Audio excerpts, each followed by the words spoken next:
Ассалаумалейкум, құрметті достар. Кеше Назарбаев өкілеттігін тоқтатқанын мәлімдеді. Енді Қасым-Жомарт Тоқаев мемлекет басшысы қызметін атқаратын болды. Тоқаев президент ретінде Астананы Нұр-Сұлтан деп атауды ұсынды. Бұл не деген масқара? Президент болмай жатып, ақылға қонбайтын ұсыныс беріп тұр. Ал халық не ойлайды? Қарапайым азаматтарымыз не дейді? Осы орайда адамдардан сұрастырайық. Ал кеттік. Сіздер қолдайсыздар ма осы ұсынысты? Қолдаймыз ғой.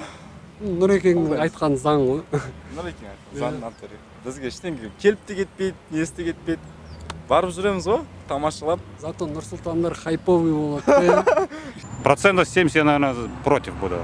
Потому что это неправильно. Город называть в честь имени президентов. Придут другие президенты, и каждого будут называть городами. Это тоже, по-моему, чересчур. А вы бы хотели, чтобы наша страна была не Казахстан, а там Нур-Султанстан? Нет, но это уже, по-моему, чересчур. Это все равно, что там Ким Чен Ын, Корея будет тоже Ким Чен Ын. Но это, думаю, уже глупо будет. Токаев сегодня предложил переименовать Астану в Нур-Султан. Сегодня во время присяги он это предложил сделать. Как вы относитесь к такой идее? Положительно. Ну так и должно быть. Первый президент страны. Должно что-то напоминать о нем. Енді Астана қаласының тұрғындарын қалай атауға болады?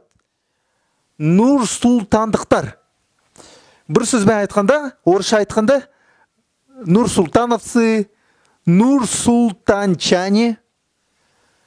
Қысқасын айтқанда сөз жоқ. Мен қолдамаймын. Шынымды айтамын, неге мен Назарбаевтың қаламының жалғыз Қазақстанда 18 миллион, әрең жеттік 3 миллион оралмандар, мен неге Назарбаевқа Астананың атын бермеймін, қолдамаймын. Вы это поддерживаете? Абсолютно нет. Я помню, даже как-то было одно собрание, где Назарбаеву сказали то, что можно мы какой-то торговый центр назовем в вашу честь. Он говорит, что, где научились так подмазываться, подлизываться? Если вы разрешите, с вашей легкой руки мы хотим назвать это Нур-Плаза, потому что напротив будет... Да не поэтому. Где ты научился вот так вот подмазывать? Жизнь научила. Но это хорошее название. Астана Плаза. Нурланов здесь много. Нурлан Плаза, давай. Нурлан Плаза. Это я не понимаю. Зачем все вот это переименовывать, идеализировать человека? Это перебор. Ну, как вы думаете, самому Назарбаеву, наверное, не очень неудобно, когда вот... Мне кажется, ему стрёмно будет в этом плане. Мне кажется, и так достаточно таких мест, которые носят его имя. И это уже перебор. Зачем это? Мы и так можем по-другому выказать какое-то уважение. Не путем такого. Енді қалған қалаларға бірдей атау берейік. Мысал үшін Нур-Шымкент, Нур-Павлодар, Нур-Петропавл, Нур-Урал, Нур-Атырау. Күлкілі жағдай, шын айту керек, күлкілі жағдай. Мен мұны мүлдем түсіне алмаймын.